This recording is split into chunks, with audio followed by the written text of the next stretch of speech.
ನಂದಿನಿ ಎಂದು ಚೇತು ಹೇಳಿದಂತೆ ಬೆಳಗಿನ ಜಾವದಲ್ಲಿ ಎದ್ದು ರೂಮ್ನಿಂದ ಆಚೆ ಬರುತ್ತಿದ್ದಂತೆ ಅದೇ ದಾರಿಯಲ್ಲಿ ಬರುತ್ತಿದ್ದ ದತ್ತು ಕಂಡು ಎದೆ ಜಲ್ಲೆಂದಿತ್ತು.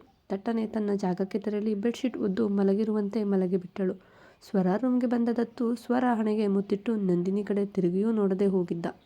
ದತ್ತು ರೂಮ್ನಿಂದ ಆಚೆ ಹೋಗಿದ್ದು ಕಂಡು ಉಫ್ ಎಂದು ಎದೆ ಮೇಲೆ ಕೈಯಿಟ್ಟು ನಿಧಾನವಾಗಿ ಎದ್ದು ಹೆಜ್ಜೆ ಇಡುತ್ತಾ ಮೆಟ್ಟಿಲು ಹಿಡಿದು ಕೆಳಗಿನ ಮಹಡಿಯ ತಲುಪಿದ್ದಳು ನಂದಿನಿ.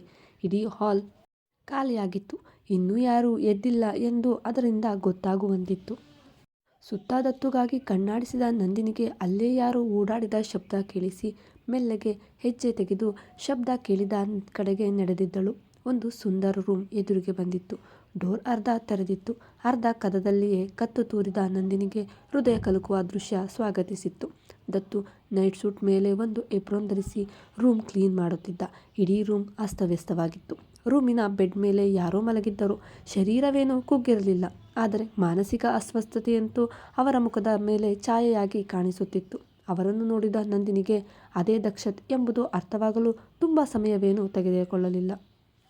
ದತ್ತು ಅಲ್ಲೇ ಫ್ಲೋರ್ ಮೇಲೆ ಎಲ್ಲ ಚೆಲ್ಲಾಪಿಲ್ಲಿಯಾಗಿದ್ದ ಆಟಿಕೆಗಳು, ಫೋಟೋಗಳು ಎಲ್ಲವನ್ನೂ ಅದರದರ ಜಾಗಕ್ಕೆ ಇಟ್ಟು ಇಡೀ ರೂಮ್ ಸ್ವಚ್ಛಗೊಳಿಸಿದ.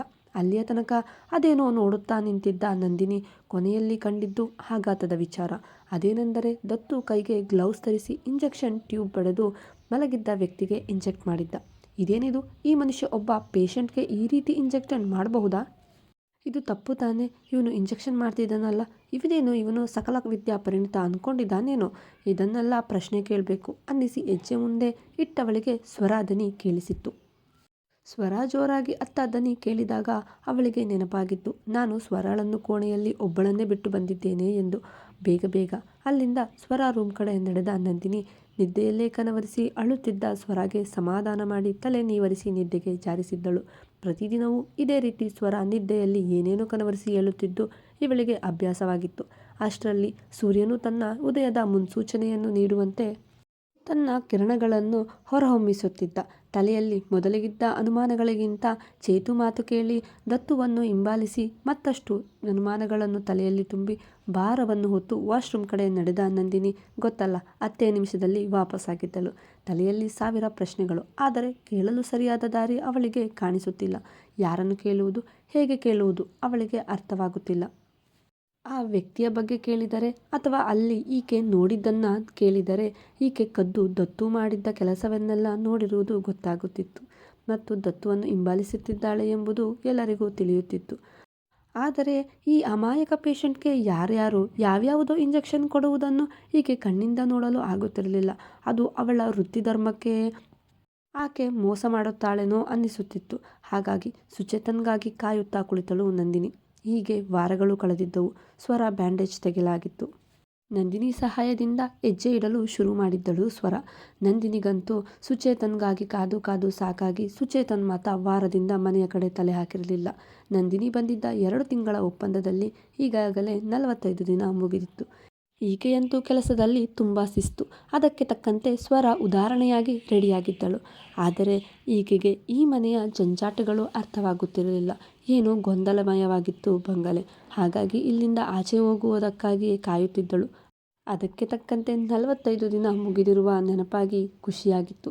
ಅದೇ ಖುಷಿಯಲ್ಲಿ ಶಮಿತಾಗೆ ತನ್ನ ಜೈಲುವಾಸ ಮುಗಿಯಿತೆ ಎಂದು ಫೋನ್ ಮಾಡಿ ತಿಳಿಸಿದ್ದ ನಂದಿನಿಗೆ ಹೇಗೆ ತಾನೇ ಗೊತ್ತಾಗಬೇಕು ಹೇಳಿ, ಕಹಾನಿ ಮೇ ಟ್ವಿಸ್ಟ್ ಇದೆ ಎಂದು. ತನಗೆ ಈ ಗುಂಡಾ ಮನೆಯಿಂದ 2 ವಾರ ಇರಬೇಕಾಗಿರೋದು ಅಷ್ಟೇ. ಜೊತೆಗೆ ವಾರದಿಂದ ಗುಂಡಾ ದತ್ತು ಮನೆಯಲ್ಲಿ ಬೇರೆ ಇಲ್ಲ. ಅಮ್ಮ ಅಮಲಾರವರು ನಂದಿನಿಯನ್ನು ಸ್ವಂತ ಮಗಳಂತೆಯೇ ನೋಡಿಕೊಳ್ಳುತ್ತಿದ್ದರು. ಈ ವಾರ ಆಕೆ ತುಂಬ ಆರಾಮವಾಗಿಯೇ ಮುಗಿಸಿದ್ದಳು. ಜೊತೆಗೆ ಸ್ವರ ಚೇತರಿಕೆ ಮತ್ತಷ್ಟು ಖುಷಿ ನೀಡಿತ್ತು ಆಕೆಗೆ. ಇದೇ ವಿಚಾರವನ್ನು ಮನೋಹರನಿಗೆ ಫೋನ್ ಮಾಡಿ ತಿಳಿಸಿದ ನಂದಿನಿಗೆ ಮನೋಹರ್ ಸಂಜೆ ಡಿನ್ನರ್ಗೆಂದು ಕರೆದಿದ್ದ. ಆಕೆ ಕೂಡ ಖುಷಿಯಿಂದ ಅಮಲಾವರಿಯ ಬಳಿ ಹೋಗಿ ಹೊರಗಡೆ ಹೋಗಲು ಪರ್ಮಿಷನ್ ಕೇಳಿದ್ದರು. ಅವರು ಖುಷಿಯಾಗಿಯೇ ಒಪ್ಪಿದ್ದರು. ಜೊತೆಗೆ ಜೋಪಾನವಾಗಿ ಹಿಂತಿರುಗು ಮಗಳೇ ಎಂದಿದ್ದರು. ಮನೆಯಲ್ಲಿ ರೌಡಿ ಇಲ್ಲದ್ದು ಕುತೂಹಲ ತಡೆಯಲಾರದೆ ಅಮಲಾ ಬಳಿ ಕೇಳಿಯೇ ಬಿಟ್ಟಳು. ನಿಮ್ಮ ಮಗ ಇಲ್ಲಿ ವಾರದಿಂದ ಕಾಣಿಸ್ತಿಲ್ವಲ್ಲ, ಎಲ್ಲಿ ಹೋಗಿದ್ದಾರೆ ಎಂದು. ಅದಕ್ಕೆ ತುಂಬ ಬೇಸರದಿಂದಲೇ ಕಣ್ಣೀರು ಹೊತ್ತು ಉತ್ತರಿಸಿದ್ದ ಅಮಲಾರವರು, ಗೊತ್ತಿಲ್ಲ ಮಗಳೇ, ಅವನು ಎಲ್ಲಿಗೆ ಹೋಗುವುದಾದರೂ ಹೇಳಿ ಹೋಗುವುದಿಲ್ಲ. ಆದರೆ ಚೇತು ಹೇಳ್ತಿದ್ದ ಏನೋ ದುಬೈಗೆ ಹೋಗೋದಿದೆ ಎಂದು. ಅಲ್ಲಿಗೆ ಹೋಗಿರಬಹುದು. ನನಗೂ ವಯಸ್ಸಾಗಿದೆ. ಅವನಿಗೊಂದು ಮದುವೆ ಮಾಡಿದರೆ ನನ್ನ ಈ ಜನ್ಮದ ಜವಾಬ್ದಾರಿಗಳು ಮುಗಿಯುತ್ತಿದ್ದವು. ನನ್ನ ಮಗನನ್ನು ನೋಡಿಕೊಳ್ಳೋ, ಮಗುಗೆ ಅಮ್ಮನ ಪ್ರೀತಿ ನೀಡೋ ಹುಡುಗಿ ಸಿಕ್ಕಿ ಅವನು ಮದುವೆ ಅಂತ ಆದರೆ ನಾನು ನೆಮ್ಮದಿಯಾಗಿ ಇಲ್ಲಿಂದ ದೇವರಲ್ಲಿ ಸೇರುತ್ತಿದ್ದೆ. ಆದರೆ ಏನು ಮಾಡೋದವ್ವ, ನಾನು ಯಾವ ಜನ್ಮದಲ್ಲಿ ಮಾಡಿದ್ದೀನೋ ಅದೆಷ್ಟು ಕರ್ಮ ಮಾಡಿದ್ದೀನೋ ಇನ್ನು ಯಾವುದೋ ಮುಗಿದಿಲ್ಲ ಅನ್ಸುತ್ತೆ. ಅದಕ್ಕೆ ಇನ್ನೂ ಇದೇ ನರ್ಕದಲ್ಲಿ ಬದುಕ್ತಿದ್ದೀನಿ. ಸಂಸಾರ ಕೊಟ್ಟ ದೇವರು ಜೊತೆಯಾಗಿ ಬದುಕೋಕೆ ಬಿಡಲಿಲ್ಲ. ಮನೆಗೊಂದು ಮಹಾರಾಣಿ ಕೊಟ್ಟ ದೇವರು ಅವಳ ಖುಷಿಯನ್ನೇ ಕಿತ್ಕೊಬಿಟ್ಟ. 2 ರತ್ನಗಳಂತ ನನಗೆ ಮಕ್ಕಳನ್ನ ನನಗೆ ಕೊಟ್ಟ. ಒಂದಕ್ಕೆ ಕಲೆ ತಾಗಿಸಿ ಮಸಿ ಮಾಡಿದ, ಇನ್ನೊಂದನ್ನು ಅದರ ನೆರಳಲ್ಲೇ ಕರಗಿಸಿಬಿಟ್ಟ ಎನ್ನುತ್ತಾ ಕಣ್ಣೀರಿಡುತ್ತಿದ್ದರೆ ನಂದಿನಿ ಹೃದಯ ಮರುಗಿತ್ತು. ಅವರಲ್ಲಿ ಮೊದಲ ಮಗನ ವಿಚಾರ ಕೇಳಬೇಕೆಂದುಕೊಂಡಿದ್ದಳು ಅವಳು. ಆದರೆ ಅವಳ ಮಾತು ಅಮಲಾರವರ ದುಃಖವನ್ನು ಕಂಡಾಗಲೇ ಮನಸ್ಸಲ್ಲಿದ್ದ ಪ್ರಶ್ನೆಗಳನ್ನು ಮನಸ್ಸಲ್ಲಿಯೇ ಚಿವುಟಿಕೊಂಡು ಅವರಿಗೆ ಸಮಾಧಾನ ಮಾಡಿ, ಸ್ವರ ಕೂಡ ಅಜ್ಜಿಗೆ ಹಿಂಸೆ ಕೊಡಬಾರದು ಎಂದು ಸ್ವರಾಗೂ ಬುದ್ಧಿ ಹೇಳಿ ಮನು ಭೇಟಿ ಮಾಡಲು ಹೊರಟಳು. ಅವಳಿಗೆ ಒತ್ತಿ ಒತ್ತಿ ಕಿವಿ ಮಾತು ಹೇಳುವಂತೆ ಹೇಳಿದ ಅಮಲಾರವರು, ಮಗಳೇ ಜೋಪಾನ ಎಂದು ಒತ್ತಿ ಒತ್ತಿಯೇ ಹೇಳಿದ್ದರು. ಅದು ಯಾಕೆ ಎಂದು ನಂದಿನಿಗೂ ಅರ್ಥವಾಗಲಿಲ್ಲ. ರೌಡಿ ಹೋದ್ಮೇಲೆ ಪಾಪ ಅವರ ಅಣ್ಣನನ್ನು ಯಾರು ನೋಡಿಕೊಳ್ಳುತ್ತಿದ್ದಾರೋ ಎಂದು ನೋಡಿದ ನಂದಿನಿಗೆ ಅಲ್ಲಿ ಬಿಳಿ ಚರ್ಮದ ಮನುಷ್ಯ ನೋಡಿ ಮನಸ್ಸಿಗೆ ಸಮಾಧಾನ ನೀಡಿತ್ತು. ಸ್ವಲ್ಪ ನಿರಾಳವಾಗಿಯೇ ಮನುವನ್ನು ಭೇಟಿ ಮಾಡಲು ಹೊರಟಳು. ಸ್ವರ ಪ್ಯಾಲೇಸ್ ಎಂಬ ಗುಹೆ ದಾಟಿ ಆಚೆ ಸಾಮಾನ್ಯ ಪ್ರಪಂಚಕ್ಕೆ ಕಾಲಿಟ್ಟ ನಂದಿನಿಗೆ ಹೊಸ ಗಾಳಿ ಮುದ ನೀಡಿತ್ತು. ಕ್ಯಾಬ್ ಹಿಡಿದು ಮನು ಕಳಿಸಿದ್ದ ಲೊಕೇಶನ್ಗೆ ಹೊರಟಳು. ನಂದಿನಿ ಎದೆಯ ತುಂಬ ಪ್ರೀತಿ ಇತ್ತು. ಮನು ಆಗಲೇ ಟೆನ್ಷನ್ ಆಗಿದ್ದ. ಅವನಿಗೆ ಇದೆಂಥ ನಿರ್ಧಾರ ಮಾಡಿದ್ದಾಳೆ ನಂದಿನಿ, ಅಷ್ಟೊಂದು ದುಡ್ಡು ಕೊಡೋ ಮಂಗ ಸಿಕ್ಕಿರುವಾಗ ಎಷ್ಟು ದುಡ್ಡು ಬೇಕೋ ಅಷ್ಟು ಸಂಪಾದಿಸುವ ತನಕ ಇರುವುದು ಬಿಟ್ಟು ಇಷ್ಟು ಬೇಗ ಹುಷಾರು ಮಾಡಿ ಕೇರ್ ಮಾಡೋ ಅಗತ್ಯವಾದರೂ ಏನಿತ್ತು? ಇವಳೇನು ಮದರ್ ತೆರೇಸಾ ಆಗಬೇಕಿತ್ತ? 2 ತಿಂಗಳ ಅಮೌಂಟ್ ಇದ್ದಿದ್ರೆ ಹೇಗೋ ಮದುವೆಗೆ ಆಗ್ತಿತ್ತು. ಆದರೆ ಈಗ ಅದೂ ಇಲ್ಲ. 1 ತಿಂಗಳ ಪೂರ್ತಿ ಆ ನಂಜುಂಡನಿಗೆ ಕೊಟ್ಟಿದ್ದಾಳೆ. ಹೀಗಿರುವಾಗ ಮದುವೆಯ ಹೇಗೆ ನಿಭಾಯಿಸ್ತಾಳೆ? ಹೇಗಾದರೂ ಸರಿ, ನಂದಿನಿಗೆ ನಮ್ಮ ಮದುವೆಯಾಗುವ ತನಕಲಾದರೂ ಅಲ್ಲೇ ಇರಲು ಹೇಳಬೇಕು. ಅವರು ನೀಡುವ ಹಣದ ಮುಂದೆ ತುಂಬ ಹೆಲ್ಪ್ ಆಗುತ್ತೆ. ಮತ್ತೆ ಮತ್ತೆ ಇಂಥ ಆಪರ್ಚುನಿಟಿ ನಮಗೆ ಸಿಗೋದಿಲ್ಲ. ಮುಂಬೈ ಸಿಟಿಯಲ್ಲಿ ಬದುಕೋಕೆ ತುಂಬ ಹಣ ಬೇಕು ಅನ್ನೋದನ್ನು ಆಕೆಗೆ ಮನದಟ್ಟು ಮಾಡಿಕೊಡಬೇಕು ಎಂದು ಕಾಯುತ್ತಿದ್ದ. ಅವಳಿಗೆ ಏನೇನು ಹೇಗೆ ತಿಳಿಸಿಕೊಡಬೇಕು ಅಂತ ಕೂತಲ್ಲೇ ಪ್ಲ್ಯಾನ್ ಮಾಡುತ್ತಿದ್ದ. ನಂದಿನಿ ಮನು ಕಳುಹಿಸಿದ್ದ ಲೊಕೇಶನ್ ದಾರಿ ಹಿಡಿದು ಬಂದಳು. ನಂದಿನಿ ಒಂದು ದೊಡ್ಡ ಮಾಲ್ ಮುಂದೆ ನಿಂತಳು. ಮಾಲ್ನ 4ನೇ ಮಹಡಿಯ ಹೋಟೆಲ್ ಕಾರ್ನರ್ ಸೀಟ್ನಲ್ಲಿ ಮನು ಕಾಣಿಸಿದ್ದ. ನಗುತ್ತಾ ಅವನೆಡೆಗೆ ಬಂದ ನಂದಿನಿ ಯಾವುದೋ ಬಾಲಿವುಡ್ ಹೀರೋಯಿನ್ಗೇನು ಕಡಿಮೆ ಎನ್ನುವಂತಿರಲಿಲ್ಲ. ಅವಳು ಬಂದಂತೆ ಫುಡ್ ಆರ್ಡರ್ ಮಾಡಿದ್ದ ಮನು. ಫುಡ್ ಬರುವ ಮುನ್ನ ಮನು ಮಾತು ಶುರು ಮಾಡಿದ್ದ. ಆದರೆ ಅವನ ಮಾತಿನಲ್ಲಿ ಪ್ರೀತಿ ಅನ್ನೋದು ಕಾಣಲಿಲ್ಲ. ಜಾಣೆಯಾಗಿದ್ದ ಪ್ರೀತಿಯ ಮಾತು ನಂದಿನಿಗೂ ಭಾಸವಾಗತೊಡಗಿತ್ತು. ನಂದಿನಿ, ನೀನು ತುಂಬ ಜಾಣೆ. ನಾನು ನಿನಗೆ ಏನು ಹೇಳೋ ಅವಶ್ಯಕತೆ ಇಲ್ಲ. ನೀನು ಯಾಕೆ ಇನ್ನೊಂದೆರಡು ತಿಂಗಳು ಅದೇ ಮನೆಯಲ್ಲಿ ಕೆಲಸ ಮಾಡಬಾರ್ದು? ತುಂಬ ಒಳ್ಳೆಯವಳಾಗಿ ಉಳಿದು ಅಗತ್ಯವೇನಿದೆ ಹೇಳು? ಅವನ್ಯಾರೋ ಮೋಸ ಮಾಡಿ ದುಡಿದಿರೋ ದುಡ್ಡು ಅನ್ಸತ್ತೆ. ಅದಕ್ಕೆ ಅಷ್ಟೊಂದು ಸಂಬಳ ಕೊಡ್ತಿದ್ದಾನೆ. ನೀನು ನೀಟಾಗಿ ಕೇರ್ ಮಾಡಬೇಡ. ಆವಾಗ ಮಗುಗೂ ನಿನ್ನ ಅವಶ್ಯಕತೆ ಮತ್ತೊಂದೆರಡು ತಿಂಗಳು ಬೇಕಾಗಬಹುದು. ಆದಾಗ ನಿನಗೂ ಹೆಚ್ಚಿನ ದುಡ್ಡು ಸಿಗುತ್ತೆ. ಮತ್ತೆ ಬಾಡಿಗೆ, ತಿಂಗಳ ನಿನ್ನ ಖರ್ಚು ಎಲ್ಲವೂ ಉಳಿಯುತ್ತೆ ಎಂದವನನ್ನೇ ದಿಟ್ಟಿಸಿ ನೋಡಿದ್ದಳು ನಂದಿನಿ.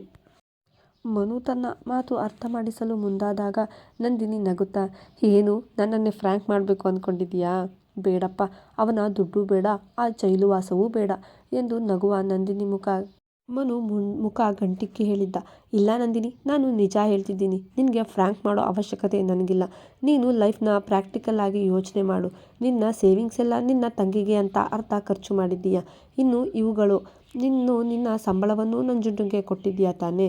ಮತ್ತೆ 2 ತಿಂಗಳಲ್ಲಿ ನಡೆಯೋ ನಮ್ಮ ಮದುವೆಗೆ ಒಬ್ಬ ಸಬ್ ಇನ್ಸ್ಪೆಕ್ಟರ್ನ ಮದುವೆ ಆಗ್ತಿದ್ದೀಯಾ ಅಂದರೆ ಅದಕ್ಕೆ ತಕ್ಕಂತೆ ಮದುವೆ ಮಾಡಬೇಕು ಅಲ್ವಾ?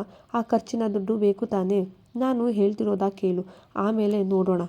ನಮ್ಮ ಮದುವೆಗೋಸ್ಕರ ನೀನು ಹೆಚ್ಚು ದುಡಿಯಲೇಬೇಕು ಎಂದು ಮುಖ ಗಾಜಿನ ಕಿಟಕಿಯ ಕಡೆಗೆ ತಿರುಗಿಸಿದ ಮನು. ಮುಖ ಸ್ವಾರ್ಥದಿಂದ ತೇಲಾಡುತ್ತಿತ್ತು. ಒಂದು ಕ್ಷಣ ತಾನು 2 ವರ್ಷದಿಂದ ಪ್ರೀತಿಸಿದ್ದ ಮನು ಇವನೇನಾ ಎನ್ನುವಂತಿತ್ತು ಅವಳಿಗೆ. ಮನು, ನೀನು ಮದುವೆ ಬಗ್ಗೆ ಚಿಂತೆ ಮಾಡಬೇಡ. ನಾನು ಮಾವನ ಹತ್ರ ಮಾತಾಡ್ತೀನಿ. ಇನ್ನು ನನಗೆ ಯಾವುದೇ ಎಕ್ಸ್ಟ್ರಾ ಖರ್ಚಂತ ಬರೋದಿಲ್ಲ. ಇನ್ನೊಂದು ವರ್ಷ ದುಡಿದರೆ ನೀನು ಹೇಳಿದಂತೆ ಮದುವೆ ಆಗಬಹುದು. ನನಗೆ ಎಲ್ಲ ನಿನ್ನ ಕೈಯಲ್ಲೇ ಖರ್ಚು ಮಾಡಿಸಿ ಮದುವೆ ಆಗಬೇಕು ಅನ್ನೋ ಆಸೆ ಕೂಡ ಇಲ್ಲ. ಆದರೆ ಈ ಕೆಲಸ ಬೇಡ. ನಾನು ಆ ಮನೆಯಿಂದ ಕ್ವಿಟ್ ಆಗ್ತೀನಿ ಎಂದ ನಂದಿನಿ ಕಡೆ ಗರಕ್ಕನೆ ನೋಡಿದ ಮನು. ಏನು, ಮತ್ತೆ 1 ವರ್ಷನಾ? ನಿನ್ನ ಪ್ರೀತಿಗಾಗಿ ಆಗಲೇ 2 ವರ್ಷದಿಂದ ಮನೆಯವರ ಹತ್ರ ಯಾವ್ಯಾವ ಮಾತು ಕೇಳಿದ್ದೀನಿ ಅಂತ ಗೊತ್ತಿದೆಯಾ ನಿನಗೆ? ಪಕ್ಕದೂರಿನ ಶ್ರೇಣಿಯವರು ಆಗಲೇ ವರ್ಷದಿಂದ ಕಾರು ಬಂಗಲೆ ಕೊಡ್ತೀನಿ, ನಿಮ್ಮ ಮಗನಿಗೆ ಮದುವೆ ಮಾತುಕತೆ ಮುಗಿಸಿ ಅಂತ ಬರ್ತಿದ್ದಾರಂತೆ. ಅಂಥದ್ರಲ್ಲಿ ನಾನು ನಿನಗಾಗಿ ಕಾದಿದ್ದು ಆಗಿದೆ. ಮತ್ತೆ ಆಗೋ ಮಾತೇ ಇಲ್ಲ. 2 ತಿಂಗಳು ಬಿಟ್ಟು ಮದುವೆ ಆಗೋದಷ್ಟೇ. ಅಲ್ಲಿ ತನಕ ಹೇಗೆ ದುಡಿತೀಯೋ ಗೊತ್ತಿಲ್ಲ. ಆದರೆ ನಿನ್ನ ಕೆಲಸದ ಮೇಲೆ ಸಾಲ ಆದರೂ ಮಾಡಬೇಕು ನೀನು ಅಷ್ಟೇ. ಆದರೆ ಮತ್ತೆ ಮತ್ತೆ ನಾನು ನನ್ನಪ್ಪನ ಒಪ್ಸೋಕೆ ಆಗೋದಿಲ್ಲ. ಅಲ್ಲದೆ ನಾನು ಮದುವೆಗೆ 1 ರೂಪಾಯಿ ಕೂಡ ಖರ್ಚು ಮಾಡೋಕೆ ಆಗಲ್ಲ. ಎಲ್ಲ ದುಡ್ಡು ಅಪ್ಪನಿಗೆ ಕೊಟ್ಟಿದ್ದೀನಿ ನೋಡು ಎಂದನು ಕಟುವಾಗಿಯೇ. ಮದುವೆ ನಂತರ ಎಲ್ಲಿ ಜವಾಬ್ದಾರಿಯ ಜಂಜಾಟದಿಂದ ಆಚೆ ಉಳಿಯಲೆಂದೇ ಎಲ್ಲ ಜವಾಬ್ದಾರಿಗಳನ್ನು ಮೈಗಡವಿ ಮುಂದೆ ಸಾಗಿದ್ದ ನಂದಿನಿಗೆ ಮನು ಮದುವೆಯ ನಂತರವೂ ಇದೇ ಸಂಸಾರದ ಜಂಜಾಟದಲ್ಲಿ ತೇಲಬೇಕು, ಈ ಜಾಬ್ ಮಾಡುವಂತೆ ಪರೋಕ್ಷವಾಗಿಯೇ ಹೇಳಿದ್ದ. ಅಷ್ಟರಲ್ಲಿ ಅವನು ಮಾಡಿದ್ದ ಆರ್ಡರ್ ಮುಂದೆ ಬಂದಿತ್ತು. ಊಟದ ಪ್ಲೇಟ್ಗಳು ಅವರ ಮುಂದೆ ಬಂದಿದ್ದವು. ಇಬ್ಬರಲ್ಲೂ ಮೌನವಿತ್ತು. ಮನು ಹೇಗಾದರೂ ಇವಳು 5 ಲಕ್ಷದ ಸಂಬಳಕ್ಕೆ ದುಡಿಯಬೇಕು ಎಂದು ಮನದಲ್ಲೇ ದೇವರಿಗೆ ಬೇಡಿಕೆ ಹಾಕುತ್ತಾ ಊಟ ಸವಿಯಲು ಶುರು ಮಾಡಿದ್ದ. ಮನು ಮಾತಿಗೆ ದುಃಖ ಹುಮ್ಮಿಕ್ಕಿ ಗಂಟಲು ಕಟ್ಟಿ ಊಟ ಸೇರುವುದಿರಲಿ, ಉಸಿರಾಡುವುದು ಕಷ್ಟವಾಗಿತ್ತು. ಬರುತ್ತಿದ್ದ ಕಣ್ಣೀರು ಮನದಲ್ಲೇ ನುಂಗುತ್ತಾ ತನ್ನ ಅಸಹಾಯಕ ಹಣೆಬರಹವನ್ನು ನೆನೆಯುತ್ತಾ 1 ಸ್ಪೂನ್ ಊಟ ಬಾಯಿಗೆ ಇಡುವಷ್ಟರಲ್ಲಿ ಅವರು ಕುಳಿತಿದ್ದ ಸೀಟ್ ಸುತ್ತ ಯಾರೋ ಸುತ್ತುವರೆದಂತೆ ಅನ್ನಿಸಿ ತಲೆ ಎತ್ತಿ ನೋಡಿದಳು. ಆಗಲೇ ಮನು ಊಟದ 3/4 ಭಾಗ ಮಾಡಿ ಮುಗಿಸಿದ್ದ. ಮಧು ಹಿಂಭಾಗ 3 ಗನ್ ಹಿಡಿದು ನಿಂತಿದ್ದ ಕಪ್ಪು ಮಂದಿ ಕಾಣಿಸಿದ್ದರು. ಇದೇನು ಎಂದು ಹಿಂದೆ ತಿರುಗಿ ತನ್ನ ಹಿಂದೆಯೂ ನೋಡಿಕೊಂಡಳು. ತನ್ನ ಹಿಂದೆ ಕೂಡ 4 ಮಂದಿ ಗನ್ ಹಿಡಿದಿದ್ದ ವ್ಯಕ್ತಿಗಳು ಕಾಣಿಸಿದ್ದರು. ಹೆದರಿದಂತೆ ಕೈಲಿದ್ದ ಸ್ಪೂನ್ ನೆಲಕ್ಕೆ ಜಾರಿಸಿ ಎದ್ದು ನಿಂತ ನಂದಿನಿ ಅವಳನ್ನು ನೋಡಿ ಎದ್ದು ನಿಂತ ಮನುಗೆ ಅಲ್ಲೇನೋ ನಡೆಯುತ್ತಿದೆ ಎಂದು ಅರ್ಥವಾಗಲಿಲ್ಲ. ಒಮ್ಮೆ ಇಡೀ ಹೋಟೆಲ್ ಸುತ್ತ ಕಣ್ಣಾಡಿಸಿದರೆ ಎಲ್ಲ ಕಡೆ ಕಪ್ಪು ಕಪ್ಪು ಬಣ್ಣವೇ ಕಾಣಿಸುತ್ತಿತ್ತು. ನಂದಿನಿಗೆ ಆ ಕ್ಷಣ ಸ್ವರ ಅಡ್ಮಿಟ್ ಆಗಿದ್ದ ಆ ದಿನ ನೆನಪಿಗೆ ಬಂತು. ಉಫ್ ಎಂದು ಎದೆ ಮೇಲೆ ಕೈ ಇಟ್ಟುಕೊಂಡು ನಂದಿನಿ, ಏನು ನಿಮ್ಮ ರೌಡಿ ದತ್ತು ಸರ್ ಇಷ್ಟೆಲ್ಲ ಜನನ ಕಳಿಸಿದ್ದಾನ? ಬೇಡ ಅನ್ನೋಗಿ ಅವರಿಗೆ. ನಾನು ಈ ಮುಂಬೈ ಬಿಟ್ಟು ಎಲ್ಲಿಗೂ ಹೋಗೋದಿಲ್ಲ ಅಂತ ಹೇಳೋಗಿ. ಒಂದು ಊಟ ಮಾಡೋಕ್ಕಾದ್ರೂ ನೆಮ್ಮದಿ ಕೊಡ್ತೀರಾ ಎಂದು ಮತ್ತೆ ಕೂರಲು ಚೇರ್ ಹಿಡಿದ ನಂದಿನಿ ತಲೆಗೆ ಹಿಂದೆ ಇದ್ದ ವ್ಯಕ್ತಿ ಗನ್ ಪಾಯಿಂಟ್ ಮಾಡಿ ಸಣ್ಣ ನಗು ಬೀರಲು ಮತ್ತೊಬ್ಬ ಮನುವಿಗೆ ಗನ್ ಪಾಯಿಂಟ್ ಇಟ್ಟನು. ನಂದಿನಿ ಕಣ್ಣರಳಿಸಿ ನೋಡುತ್ತಿದ್ದಳು ಅಷ್ಟೇ. ಅವಳಿಗೂ ಮನುಗೂ ಏನೂ ಅರ್ಥವಾಗಲಿಲ್ಲ. ಕತೆ ಮುಂದುವರೆಯುವುದು. ಕತೆ ಇಷ್ಟ ಆದರೆ ಒಂದು ಲೈಕ್ ಮಾಡಿ ಮತ್ತು ಚಾನಲನ್ನು ಸಬ್ಸ್ಕ್ರೈಬ್ ಮಾಡಿ. ಇಷ್ಟೊತ್ತು ನನ್ನ ಕತೆಗಾಗಿ ನಿಮ್ಮ ಸಮಯವನ್ನು ಮುಡಿಪಾಗಿಟ್ಟಿದ್ದಕ್ಕೆ ತುಂಬ ಥ್ಯಾಂಕ್ಸ್.